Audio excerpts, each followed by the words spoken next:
अब ओबीसी समाज को तय करना होगा कि ओबीसी समाज को साध्वी प्रज्ञा चाहिए या डॉक्टर अंबेडकर के विचार चाहिए। अब डॉक्टर अंबेडकर कहते हैं कलम पकड़ो, और इनके जो है गोलवलकर के चेले जो साध्वी प्रज्ञा है वो कहते हैं चाकू और तलवार लो। डॉक्टर अंबेडकर कहते हैं पढ़ लिख कर वाइस चांसलर बनो, आईएएस बनो, आईपीएस बनो, सरकारी नौकरी में जाओ, अधिकार लो। और साध्वी प्रज्ञा कहती है कि चाकू चूड़े तेज करो, मस्जिद पे चढ़ जाओ, कंडाल बांधो। तो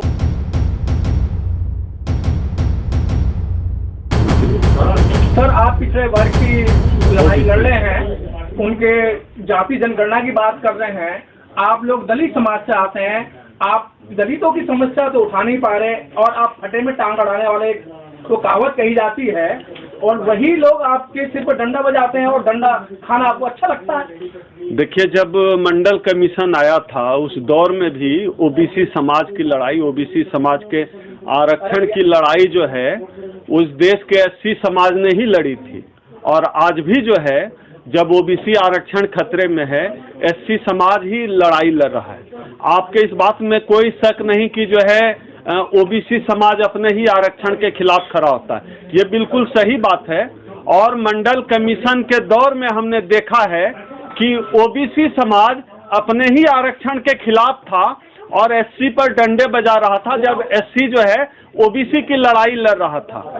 असल में इस देश में जो एससी एसटी ओबीसी की पूरी अवधारणा है, जो बहुजन की पूरी अवधारणा है, जो पूरी परिकल्पना है, इसके हक अधिकार की बात है। इसके पीछे कारण क्या है कि एससी लड़ लेता है? क्योंकि जो बाबा साहब के विचारों को मानने की बात है, जो डॉक्टर अंबेडकर के आइडियोलॉजी को मानने की बात है, उसमें थोड़ा दलित थोड़ा आगे इन्होंने बाबा साहब के विचारों को थोड़ा जल्दी एडॉप्ट कर लिया। बाबा साहब के विचारों को जल्दी एडॉप्ट करने का मतलब हुआ कि यह आरक्षण की महत्ता को समझने लगे, इसलिए आरक्षण की लड़ाई को लड़ने लगे। हम न केवल ओबीसी की लड़ाई लड़ते हैं, बल्कि माइनॉरिटी के सवाल पर भी, वुमेन्स के भी सवाल पर, गरीबों के सवाल पर, यहाँ तक कि सवर्ण महिलाओं के सवाल पर, और तमाम इस देश के जो दबे कुचले वंचित लोग हैं, उन तमाम सवालों पर हम लड़ाई लड़ते हैं। दलितों का अपमान कर रहे थे। माननीय कांशीराम साहब और बहन मायावती जी ने मंडल आयोग की बात करी, दीवारों पर लिखवा दिया गया मंडल आयोग लागू करेंगे तो कुर्सी खाली करो। उस समय भी दलितों का अपमान किया जा रहा था। बिल्कुल। और हर जगह जो है दलितों का अपमान किया जाता है, और आज वो उन्हें आरक्षण की क्या जरूरत पड़ी है? बहुत पैसा है सरकार के अंदर, यही तो लोग दलितों पर अत्याचार कर रहे हैं, जिनको बैकवर्ड की बात कर रहे हैं आप। देखिए, इसमें दो बात है पीपल जी। एक तो आप लोग जो कह रहे हैं कि जो है ओबीसी की आवाज़ हम उठाते हैं, ये सच है कि हमारे ऊपर लठ बजाया गया मंडल कमीशन के दौर में, जब हम उनके सिफारिशों को लागू करने की बात कर रहे थे। बावजूद इसके अब पहले वाली बात नहीं रही जो बात मंडल कमीशन के दौर में थी। अभी के समय में ओबीसी समाज में भी अच्छी खासी जागरूकता आई है। ओबीसी समाज का एक हिस्सा अब आरक्षण के बारे में समझने लगा है। यह अलग बात है कि ब्राह्मणों ने जिस कदर बेईमानी कर दी, जिस तरह का जातिवाद और हिंदुत्व का जहर हम लोगों के अंदर डाल दिया है, हम सब अपने अधिकार को लेकर उतने सजग नहीं हैं। ओबीसी की ही छोड़िए, एससी का भी पूरा हिस्सा कहाँ आरक्षण को समझता है। हाँ, यह अलग बात है कि ओबीसी के कंपैरेटिवली देश का जो एससी समाज है वो आरक्षण को लेकर ज्यादा अवेयर है, ज्यादा सजग है, ये एक सच बात है।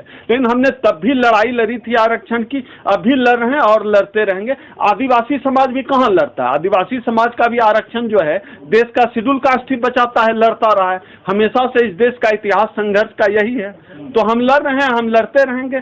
तभी अंतर तो तभी है ना कि आप देखिए जेएनयू जैसे विश्वविद्यालय में एक भी ओबीसी का प्रोफेसर नहीं है ना। एससी का तो है, ओबीसी का नहीं है। ओबीसी हर जगह जो है गायब है। ओबीसी समाज को पता नहीं है, ओबीसी नौकरियों से गायब है, ओबीसी अधिकारी नहीं है, ओबीसी पीएमओ नहीं है, ओबीसी जज नहीं है, लेकिन ओबीसी कांवड़ ढोते हुए आपको मिलेगा। ओबीसी जो है मस्जिद पर जो है लाउड स्पीकर टांगने में ओबीसी मिलेगा। इसीलिए तो ओबीसी की ज्यादा दुर्गति है ना। यह अलग बात है कि अब के समय में थोड़ा यह समाज खुलकर सामने आ रहा है, अपने अधिकारों को लेकर सजग हुआ है, और उसका जो है फलीभूत अच्छा होगा। जो मंजर हमने 90 के दशक में देखा था कि अपने आरक्षण के खिलाफ थे, अब तो वैसी स्थिति कम से कम नहीं दिखती है। क्योंकि लखनऊ बेंच का जब फैसला आया था ओबीसी आरक्षण के खिलाफ, तो ओबीसी समाज साथ खड़ा लड़ रहा था। लेकिन हिंदू धर्म को तो मजबूत कर रहा है। हाँ, वो तो करेंगे ही ना। वो तो ब्राह्मणिकल स्ट्रक्चर इस तरह से है, जातिवाद और धर्म इस तरह से हम लोगों के दिमाग में डाल दिया गया है। एक बाबा साहब डॉक्टर अम्बेडकर कितना बदलाव करके गए, तो जितना वो बाबा साहब डॉक्टर अम्बेडकर को ओबीसी समाज जितना एडॉप्ट करता जाएगा उतना उसके अंदर से अंधविश्वास, पाखंड सब छूटता जाएगा। जो साध्वी प्रज्ञा है वो खुद ओबीसी से आती है, कुशवाहा, लेकिन वो तो धर्म बताने की बात करती है। वो तो अब क्या कर सकते हैं, की बात करते हैं। आप क्या कर सकते हैं? अब ओबीसी समाज को तय करना होगा कि ओबीसी समाज को साध्वी प्रज्ञा चाहिए या डॉक्टर अम्बेडकर के विचार चाहिए।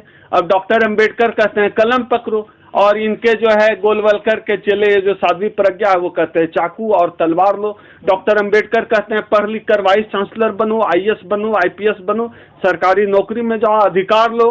और साध्वी प्रज्ञा कहती है कि चाकू छुड़े तेज करो, मस्जिद पे चढ़ जाओ, कंडाल बांधो। तो ओबीसी समाज को तय करना पड़ेगा कि उनको अंबेडकर के विचार चाहिए या गोलवलकर के विचार चाहिए, क्योंकि हिंदू मुस्लिम कुछ नहीं है इस देश में। इस देश में सीधी लड़ाई बैकवर्ड वर्सेस फॉरवर्ड की है। एक तरफ अंबेडकर खड़े मिलते हैं, दूसरे तरफ गोलवलकर खड़े हैं। आपको तय करना पड़ेगा कि आप अंबेडकर के साथ जाते हैं या गोलवलकर के साथ जाते हैं। उमा भारती और ये जो नेता रहे ओबीसी के, जैसे उमा भारती हो गए, कल्याण सिंह हो गए, इनको क्या मिला है मंदिर के बाद? ये तो बताएं, जब देश का सबसे अधिक ओबीसी शहीद हुआ राम मंदिर के आंदोलन में, और जब राम मंदिर ट्रस्ट बना, राम मंदिर निर्माण ट्रस्ट जो कि सरकारी ट्रस्ट है, उसमें एक भी ओबीसी नहीं, तब तो ओबीसी समाज तय करे ना कि राम मंदिर में उनको क्या मिला। मलाई खाने की बारी आई तो सब सवर्ण, एक भी ओबीसी नहीं। लाठी डंडा खाना हो तो ओबीसी खाएगा लाठी डंडा, और जब मलाई खाने का बारी आएगा तो सवर्ण समाज ब्राह्मण माल उड़ाएगा। लेकिन सर आप देख रहे हैं जितने भी अत्याचार हो रहे हैं दलितों पर, वो सब बैकवर्ड के ही लोग कर रहे हैं, और आप बैकवर्ड की कायद कर रहे हैं, उनके आरक्षण की बात कर रहे हैं। देखिए क्या है कि सामाजिक ताना बाना इस तरह का है ना, भारतीय समाज में जाति में इस तरह बटे हुए हैं कि ये इस ढांचे में हो जाता है। और क्या है कि ब्राह्मण जो है वो खुद से नहीं करेगा, सवर्ण खुद से नहीं करेगा, वो चालाक है, वो सातिर है, आपको आपस में लड़ा देगा, वो खुद नहीं करेगा। मनुवादी बहुत चालाक है, वो आपसे बहुत हिंसक है, वो बहुत सातिर है, बहुत खतरनाक है, वो यहाँ से खेलते हैं। हमारे लोग जो है देह से खेलते हैं और सवर्ण समाज यहाँ से खेलता है। वो नहीं लड़ेगा, वो आपको लड़ा देगा। जातियों में इसीलिए तो बांटा है उसने।